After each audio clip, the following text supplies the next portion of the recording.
اللہ رسول کے احکامات سے روگردانی نہیں کرتا، اور پھر وہ چیزیں جن پر شریعت اسلامیہ نے بہت زیادہ زور دیا ہے تو ان سے تو پھر بہت زیادہ ایک مومن کا عمل اور اس پر ایک مومن کی زندگی کا انحصار ہوگا۔ تو شریعت نے دو چیزوں سے ہمیں خاص طور پہ حکم نامے ارشاد کی۔ ایک تو عقل حلال، ہمارے پیٹ میں حرام کا لقمہ نہ اترے، اور ہم اس بات کا انتہائی کوشش سے اہتمام کریں کہ ہماری اولادوں کو ہمارے زیر کفیل زیر کفالت جو لوگ ہیں ان کو بھی حرام کا لقمہ نہ پہنچنے پائے۔ یہ والدین کی ذمہ داریوں میں شامل ہے کہ وہ اپنی اولاد کو رزق حلال ہی کھلائے۔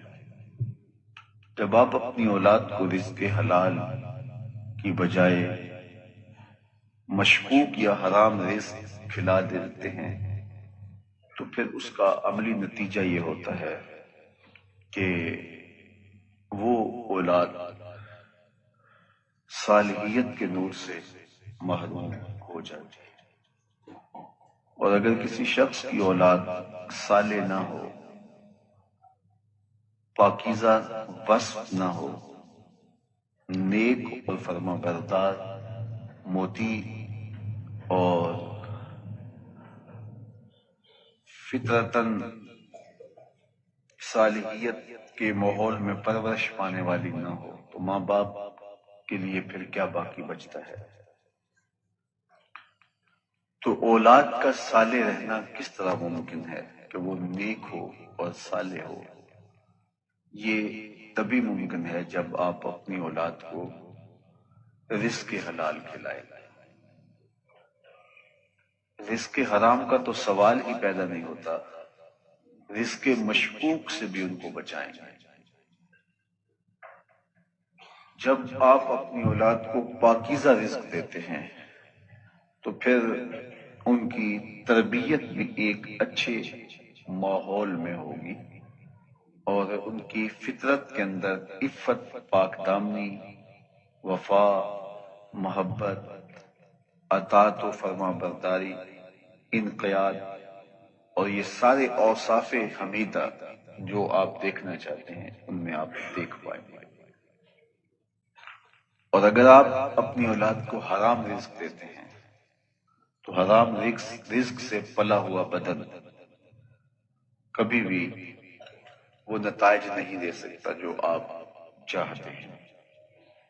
اسی طرح اگر آپ کا رزق پاک ہے، اپنا رزق، تو اس کے اثرات بھی آپ کی اولاد پر مرتب ہوتے ہیں۔ آپ اگر پاکیزہ رزق نہیں لیتے تو آپ کی اولاد پر اس کے اثرات مرتب ہوتے ہیں۔ تو نہ صرف اپنی اولاد کے لیے پاک اور ستھرا رزق، پاکیزہ رزق اور عفت تومہ، عقل حلال کا اہتمام کیجیے، بلکہ خود بھی عقل حلال ہی اختیار کیجیے اور رزق مشکوک سے بھی اپنے دامن کو بچائیے۔ تمہارے پیٹ میں اترنے والا ایک لقمہ بھی ناپاک نہیں ہونا چاہیے۔ جب کوئی شخص رزق حرام کھاتا ہے تو اس کی دعائیں رد کر دی جاتی ہیں، چاہے وہ کتنا ہی گڑ گڑا کے عجز و انکساری کے ساتھ دعائیں مانگے۔ یہاں تک کہ حضور علیہ السلام نے ارشاد فرمایا، ایک بندہ لمبا سفر کر کے کعبۃ اللہ کے سامنے کھڑا ہے، اس کے بال گرد سے اٹے ہوئے ہیں، اس کا لباس بتا رہا ہے کہ یہ لمبا طویل سفر کاٹ کے آیا ہے، یہ مد یدیہ ہے، اور وہ اپنے ہاتھ بھی لمبے لمبے کر کے دعا مانگتا ہے۔ وَمَطْعَمُهُ حَرَامٌ وَمَشْرَبُهُ حَرَامٌ وَمَلْبَسُهُ حَرَامٌ وَغُذِّيَ بِالْحَرَامِ، اس کا کھانا حرام کا ہے، اس کا پینا حرام کا ہے، اس کا بدن حرام کے رزق سے پلا ہے، اس نے جو لباس پہنا ہے وہ حرام کی کمائی کا ہے۔ میرے حضور فرماتے ہیں بتاؤ اس کی دعا کیسے قبول ہو؟ کھڑا کہاں ہے؟ کعبۃ اللہ کے سامنے، سفر کاٹ کے آیا ہے، اذیت صحیح ہے، یمد یدیہ، دونوں ہاتھوں کو لمبا کر کر کے دعائیں مانگتا ہے، کعبۃ اللہ کے سامنے کھڑا ہے، غلاف کعبہ سے لپٹ رہا ہے، ملتزم سے لپٹ رہا ہے، مطاف میں کھڑا ہو کے، حتیم میں کھڑا ہو کے دعائیں مانگ رہا ہے، لیکن اس کی دعا اس لیے قبول نہیں ہوگی کہ اس کا رزق پاک نہیں، رزق پاک نہ ہو تو دعا قبول نہیں ہوتی، بلکہ ایسے شخص کے حق میں جو لوگ دعائیں مانگتے ہیں، اللہ کے نیک بندے، نیک بندوں کی دعاؤں سے بھی اس کا حصہ نکال دیا جاتا ہے۔ جب اہل ایمان دعا مانگتے ہیں، نیک صالح لوگ دعا مانگتے ہیں، تو وہ پوری امت کے لیے دعا مانگتے ہیں، لیکن اس شخص کا جس کا رزق پاک نہیں ہے، اس کا حصہ ان دعاؤں سے نکال دیا جاتا ہے۔ یہ کتنی بڑی محرومی ہے کہ اس کا جو عرش کے ساتھ ربط تھا وہ ہی کٹ گیا، رزق کی ناپاکیزگی کی وجہ سے مالک سے ربط ہی کٹ گیا، ڈائریکٹ بھی اور انڈائریکٹ بھی، نہ اس کی اپنی دعا قبول ہوتی ہے اور نہ اس کے حق میں کوئی دعا کرے تو قبول ہوتی ہے۔ قصور کیا ہوا؟ اس نے اپنے پیٹ میں حرام لقمہ اتارا ہے، اس کا پیٹ حرام سے پلا ہے، اس کا بدن حرام سے پرورش پایا ہے، اس کے بدن پہ لباس کے تار و پود حرام سے ہیں، لہذا اس کی دعائیں قبول نہیں ہوں گی اور یہ راندہ درگاہ الہی ہو گیا۔ تو رزق کی پاکیزگی کا اہتمام آپ کریں گے تو آپ اپنے رب کی قربت پائیں گے۔ میرے پاس دنیا کے مختلف ممالک سے لوگ آتے بھی ہیں اور میں بھی پوری دنیا پہ آنا جانا رکھا ہوا ہے، تو بہت سارے لوگوں کی آرزو ہوتی ہے کہ آپ سے روحانی انتصاب قائم کیا جائے۔ تو جب بھی کوئی شخص طریقت کے دائرہ میں داخل ہونا چاہتا ہے تو میں اس سے ایک بات ضرور کہتا ہوں، 5-6 باتیں خاص طور پہ کہتا ہوں، اور ایک بات آپ میں سے جو میرے سے روحانی طور پہ وابستہ ہیں انہیں تو معلوم ہے، باقیوں کے لیے بھی، کہ ایک بات ضرور کہتا ہوں کہ اگر رزق پاک نہیں ہوگا تو باطن کبھی بھی روشن نہیں ہوگا۔ یہ بات ذہن میں رکھیے، باطن کی روشنی کے لیے شرط ہے کہ آپ کا رزق پاک ہو، رزق اگر پاک نہیں ہے تو باطن میں کبھی بھی نور نہیں اترے گا۔ آپ جتنے بھی چلے کاٹیں، جتنی بھی عبادتیں کریں، جتنی بھی ریاستیں کریں، لمبے لمبے سجدے کریں، بار بار حج و عمرے کریں، اگر رزق پاک نہیں کرتے تو پھر باطن کبھی بھی روشن نہیں ہو سکتا، من میں کبھی بھی چراغاں نہیں ہو سکتا۔ باطن کو روشن کرنے کا سبب یہ ہے کہ آپ کا رزق پاک ہو، عفت و طعمہ، آپ کا لقمہ پاک ہو، عقل حلال اور کسب حلال آپ کا شعار زندگی ہو۔ اور ہمارے مشائخ نے، ہمارے بزرگوں نے اس کا اتنا اہتمام کیا کہ جہاں شک بھی پڑا تو اس کے بھی قریب نہیں گئے۔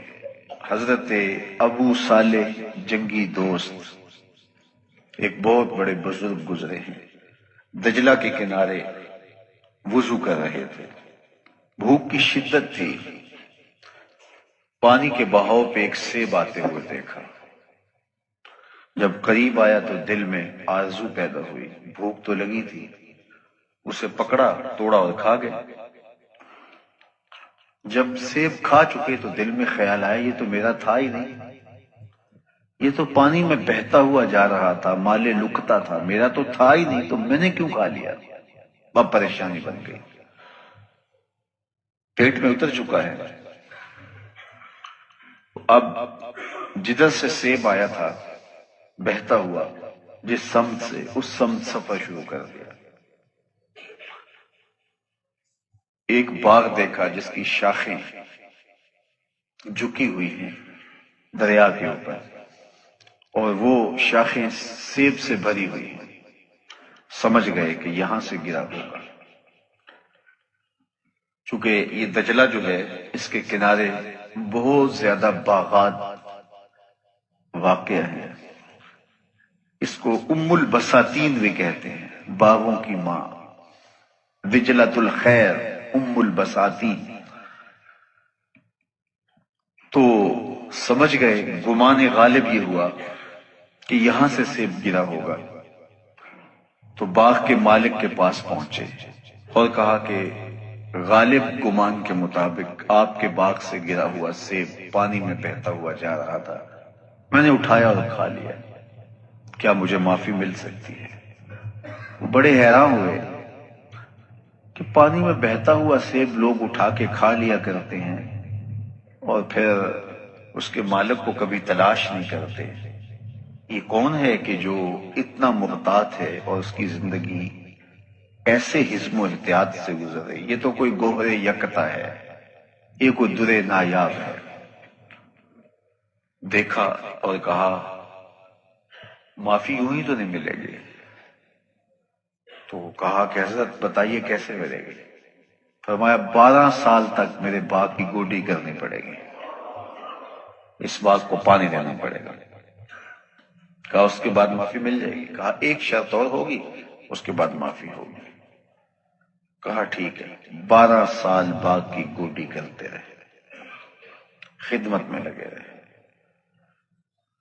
12 سال گزرنے کے بعد ایک دن شیخ عبداللہ صومعی نے، جو باغ کے مالک تھے، کہا ابو صالح سیب توڑ کے لاؤ۔ تو وہ سیب توڑ کے لائے تو وہ کچے تھے۔ کہا تم 12 سال ہو گئے باغ میں کام کرتے ہوئے، تمہیں پتہ نہیں سیب کچے کون سے ہوتے ہیں پکے کون سے؟ کہا حضرت ایک سیب کی سزا کاٹ رہا ہوں، اس دن سے آج تک نظر اٹھا کے بھی نہیں کبھی دیکھا۔ کہا تمہارے 12 سال آج پورے ہو گئے، اب ایک شرط اور ہے، میری بیٹی سے تمہیں نکاح کرنا ہوگا، جو آنکھوں سے نابینا ہے، چل نہیں سکتی، بول بھی نہیں سکتی، سننے سے بھی قاصر ہے۔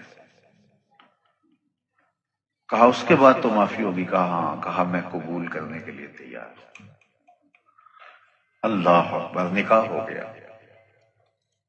جب حجلہ عروسی میں داخل ہوئے تو واپس اتنی تیزی سے پلٹے کہ سر پہ چوٹ لگی اور خون بہنے لگا۔ باہر شیخ عبداللہ صومعی تھے۔ کہا کہ بیٹے کیا ہوا؟ کہا ایک غلطی کی سزا 12 سال کاٹی، دوسری غلطی ہونے لگی تھی، آپ نے جس نشانی کی لڑکی سے میرا نکاح کیا تھا یہ وہ تو نہیں ہے، یہ تو کوئی اور ہے، یہ تو صحیح الحواس ہے، یہ تو صحیح الاعضاء ہے، یہ تو خوبرو خاتون ہے۔ کہا کہ یہی تمہاری بیوی ہے، لیکن آنکھوں سے نابینی اس طرح ہے کہ اس نے آج تک کسی غیر محرم کو نہیں دیکھا۔ میں نے کہا کہ پاؤں سے چل نہیں سکتی، تو اس کا مطلب یہ ہے کہ آج تک وہاں چل کر نہیں گئی جہاں میرا رب اسے دیکھنا نہیں چاہتا۔ یہ گونگی اس طرح ہے کہ آج تک اس نے غیر محرم سے کلام نہیں کیا۔ یہ بہری اس طرح ہے کہ غیر محرم کی آواز نہیں سنی۔ حضرت شیخ ابو صالح جنگی دوست اور حضرت عبداللہ صومعی کی اس بیٹی سے اللہ نے ایک بیٹا عطا کیا، جسے دنیا حضرت سیدنا غوث اعظم شیخ عبد القادر جیلانی کہتے ہیں۔ جب مائیں ایسی پاک تینت اور با کمال اور حیا اور پردے کی خوگر ہوں اور باپ اتنے صالح ہوں، ایک سیب کھانے کی پاداش میں 12 سال سزا کاٹیں کہ میرا جرم معاف ہو جائے، تو پھر بیٹے غوث اعظم نہیں ہوں گے تو کون ہوگا؟ ماؤں کا اثر ہوتا ہے اولاد میں، باپ کا دیا ہوا لقمہ اور کھایا ہوا لقمہ اس کا اثر ہوتا ہے اولاد میں۔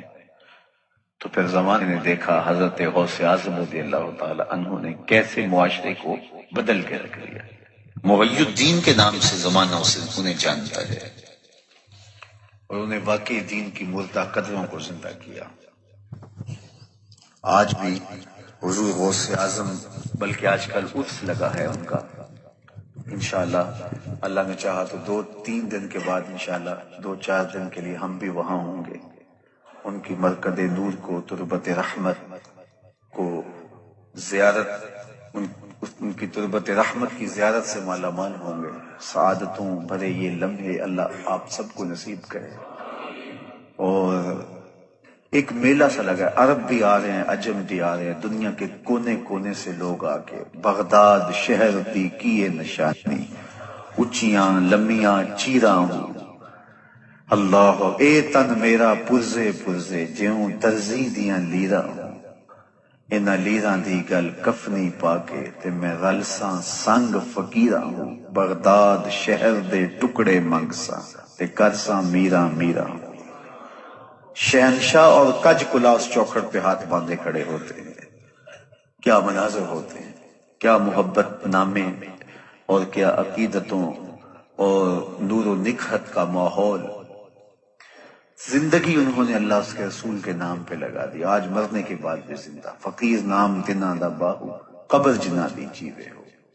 دنیا پہ کتنے آئے چلے گئے، آج دنیا ان کا نام بھی نہیں جانتا. بغداد کے عالی مرتبت حکمران جنہیں طوطی بولتا تھا، آج کہاں ہیں؟ آج ان کی قبروں کے نشان بھی ہمیں نہیں ملتے. لیکن یہ قبریں زندہ ہیں، ان قبروں کی مٹی سے بھی روشنی نکل رہی ہے. تو جب رزق پاک ہوگا تو پھر صالح اولاد نصیب ہوگی. تو رزق کو پاک کرنے کا اہتمام کیجیے. ہمارے بزرگ معمولی شک پہ حلال کو بھی چھوڑ دیتے تھے. اور اصول یہ ہے جو میرے حضور نے بیان فرمایا، ان الحلال بین و ان الحرام بین. حلال بھی واضح ہے اور حرام بھی واضح ہے. یہ حلال ہے، یہ حرام ہے.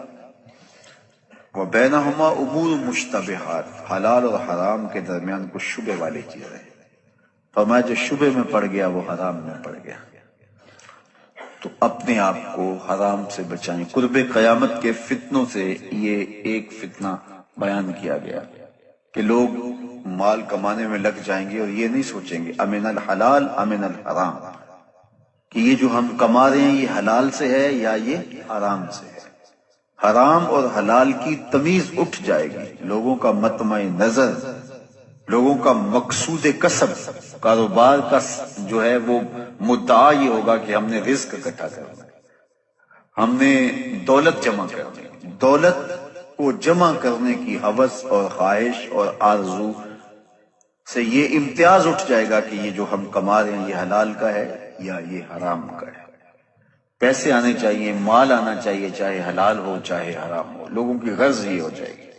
جب غرض یہ بن جائے گی کہ ہمیں مال ملنا چاہیے تو پھر نتیجہ کیا ہوگا؟ پھر نتیجہ یہی ہوگا کہ برکت اٹھ جائے گی. دیکھیے کثرت اور چیز ہوتی ہے، برکت اور چیز ہوتی ہے. رزق کی کثرت یہ کوئی چیز نہیں ہے، رزق کی برکت بڑی چیز ہے. تو اللہ سے رزق مبارک طلب کیا کرو. اللہ دے، بہت زیادہ دے، لیکن برکت والا دے. برکت والا تھوڑا بھی کافی ہوتا ہے اور جس میں برکت نہ ہو وہ زیادہ بھی تھوڑا ہوتا ہے. تو کثرت کچھ نہیں ہے، برکت سب کچھ ہے. تو برکت اسی رزق میں ہوگی جو رزق پاکیزہ ہوگا، حلال طریقے سے کمایا گیا ہوگا، کسی کو ضرر نقصان نہیں دیا ہوگا اور اس کا حق ادا کیا گیا ہوگا. پہلی چیز عقل حلال. آپ جب بھی کاروبار کریں تو اپنے رزق کو ہمیشہ پاک رکھیں. دوسری بات صدق مقال. جس طرح آپ کے پیٹ میں حلال کا لقمہ نہیں اترنا چاہیے، حرام کا لقمہ نہیں اترنا چاہیے، اسی طرح آپ کی زبان سے سچ کے علاوہ کچھ نہیں نکلنا چاہیے. تمہاری زبان سچ بولے. تمہیں سچ بولنے کی تلقین کی گئی ہے. حضور علیہ السلام نے ایک جملہ ارشاد فرمایا، الصدق تمانیۃ. اتنا جامع کلمہ ہے جس میں بہت کچھ آ جاتا ہے. صدق سچائی باطن کی تمانیت کا سبب اور ذریعہ ہے، باطنی سکون کا ذریعہ ہے. آگے فرمایا والکذب ریبہ، اور جو کذب ہے، جھوٹ ہے، وہ ریبہ وہ تشکیک ہے، ابہام ہے، بے چینی ہے، اضطراب ہے، ٹینشن ہے، پریشانی ہے، اذیت ہے، ہر وقت کی بے قراری ہے۔ تو سچ طمانیت ہے، سکون قلب ہے، اطمینان باطن ہے، اندر کا قرار ہے، روح کا چین ہے، اور جھوٹ بے چینی ہے، اضطراب ہے، ٹینشن ہی ٹینشن ہے، پریشانی ہی پریشانی ہے، ایک اندیکھی تکلیف ہی تکلیف ہے۔ تو اس لیے ہمیں ریبا، اس بے چینی سے بچنے کی کوشش کرنی چاہیے، اور طمانیت کا نور جو زندگی کا حقیقی اجالا ہے اس کو حاصل کرنے کے لیے ہمیں اپنی زبان کو ہمیشہ سچ سے ہی آشنا کرنا ہوگا۔ ہمارا رویہ اتنا خوبصورت ہو کہ لوگوں کو یقین ہو کہ یہ بندہ سچ کے علاوہ نہیں بولتا۔ حضور علیہ الصلوۃ والسلام سے پوچھا گیا کہ مومن بزدل ہو سکتا ہے؟ فرمایا نہیں، مومن بہادر ہوتا ہے، لیکن ہو سکتا ہے اس سے کبھی بزدلی بھی صادر ہو جائے۔ پھر پوچھا گیا کہ مومن بخیل ہو سکتا ہے؟ کہا نہیں، مومن سخی ہوتا ہے، لیکن ہو سکتا ہے کبھی اس سے بخل بھی صادر ہو جائے۔ تیسرا سوال کیا گیا، کیا مومن جھوٹا ہو سکتا ہے؟ فرمایا جھوٹا نہیں ہو سکتا، یہ پکی بات ہے، مومن جھوٹا نہیں ہو سکتا۔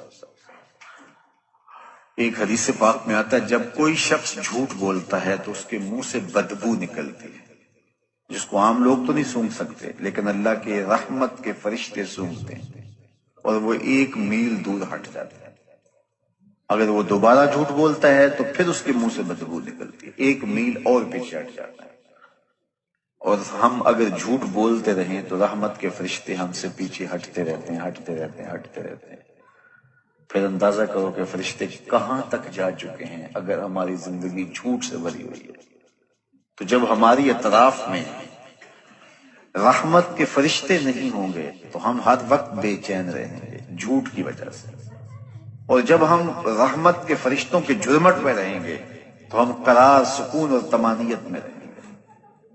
میں اور آپ ہر وقت کہتے ہیں کہ ہماری پریشانی کا سبب یہ ہے، یہ ہے، یہ ہے۔ وہ سبب ہوں گے جو ہم سمجھتے ہیں، لیکن ہماری پریشانیوں کا بہت بڑا سبب ہمارا جھوٹ بولنا ہے، قرار قلب کا نصیب نہ ہونا، طمانینت باطن کا نہ ملنا، ہر وقت ٹینشن ہی رہنا، پریشانیاں ہی رہنا، اذیتوں میں مبتلا رہنا، بے چین رہنا، بے قرار رہنا، دکھوں میں مبتلا رہنا، حالات کی تلخیاں سنگینیاں کبھی دور ہی نہ ہوں۔ اس کا سبب یہ ہے کہ ہماری زندگی میں جھوٹ ہے، اور اگر ہماری زندگی میں سچ ہے تو ہمیں قرار باطن کیوں نصیب نہیں ہوگا؟ یہ میرے حضور نے کہا ہے، صدق و طمانیت، صدق طمانیت قلب کا سبب ہے، قرار جاں کا سبب ہے، باطن کے اجالے ہیں، اندر کی روشنی ہے، یہ تمہیں قرار دے گا۔ تو اس لیے ہمیں اپنی زندگی میں ہمیشہ سچ ہی بولنا چاہیے۔ آئیے اس کہانی کو بھی اسی انداز میں دیکھتے ہیں، اپنے اسلاف اور اپنے بزرگوں کی زندگیوں کو ٹٹولتے ہیں۔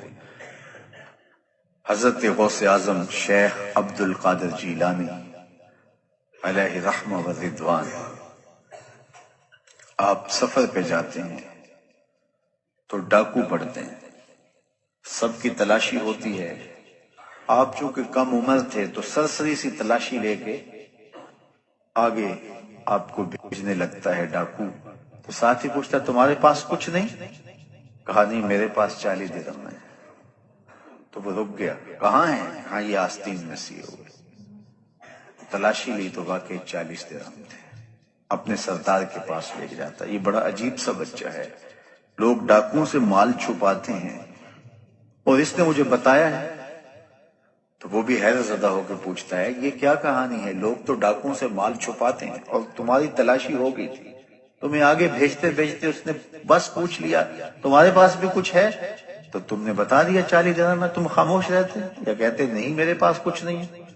کہا میری ماں نے رخصت ہوتے ہوئے میری آستین میں یہ 40 درہم سیے تھے اور ساتھ وصیت کی تھی، بیٹا زندگی میں کبھی جھوٹ نہیں بولنا۔ میں ماں کے عہد پہ کھڑا ہوں، ماں نے مجھ سے عہد لیا تھا، اس عہد پہ کھڑا ہوں۔ اللہ اکبر۔ اب وہ ڈاکوؤں کا سردار سجدے میں سر رکھ دیتا ہے، مالک یہ بچہ ہو کہ تیرے عہد تیری اپنی ماں کے عہد پہ کھڑا ہے اور میں تیرے عہد پہ کھڑا نہیں ہو رہا۔ حضرت غوث اعظم کے ہاتھ پہ سب سے پہلے توبہ کرنے والے یہ ڈاکو لوگ تھے۔ جب آپ سچ بولتے ہیں تو اللہ اس سچ کی برکت سے نور دلوں میں پیدا کرتا ہے۔ مجھے یہ بتائیے، حضرت غوث اعظم رضی اللہ تعالیٰ عنہ نے سچ بولا، اور سچ کیا بولا کہ میری آستین کے اندر چند درہم ہے۔ اس کی برکت یہ ہوئی کہ مدتوں سے لوگوں کا مال لوٹنے والے راہزن، ڈاکو، چور، لٹیرے، ان کے سینے میں ایمان کا چراغاں ہو گیا، توبہ کا نور آ گیا۔ یار وہ سچ بولیں تو دوسروں کے سینوں کے اندر چراغے علم روشن ہوتا ہے، نور رحمت آتا ہے، ایمان کا، ہدایت کا نور پیدا ہو جاتا ہے۔ تو جو سچ بول رہا ہے اس کے اپنے سینے میں کتنا نور پیدا ہوتا ہے۔ یہ تو ان کی برکت سے دوسروں کے سینے میں نور پیدا ہوا، ان کے سچ کی برکت سے ایسا نور پھیلا کہ جو اطراف میں کھڑے تھے وہ بھی محروم نہ رہے۔ تو جو خود سچ بولنے والا ہے اس کے اپنے اندر کتنا چراغاں ہوا ہوگا۔ تو جب آپ سچ بولتے ہیں تو آپ کی بات دلوں میں اترتی ہے، آپ کی بات روحوں میں اثر کرتی ہے۔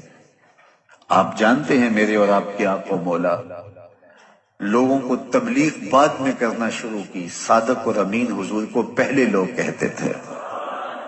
جب لوگوں نے صادق اور امین کہہ دیا تو پھر آپ نے لوگوں سے بات کی، اور پھر جب کوہ صفا پہ چڑھ کے کہا اگر میں کہوں کہ پہاڑ کی دوسری جانب سے ایک لشکر آ رہا ہے جو تمہیں کچل دے گا تو مان لو گے؟ تو انہوں نے کیا کہا تھا؟ نظر نہ بھی آیا تو کہیں گے ہم اندھے ہیں تم سچے ہو۔ اتنا یقین ہے، اتنا یقین ہے۔ اللہ اکبر۔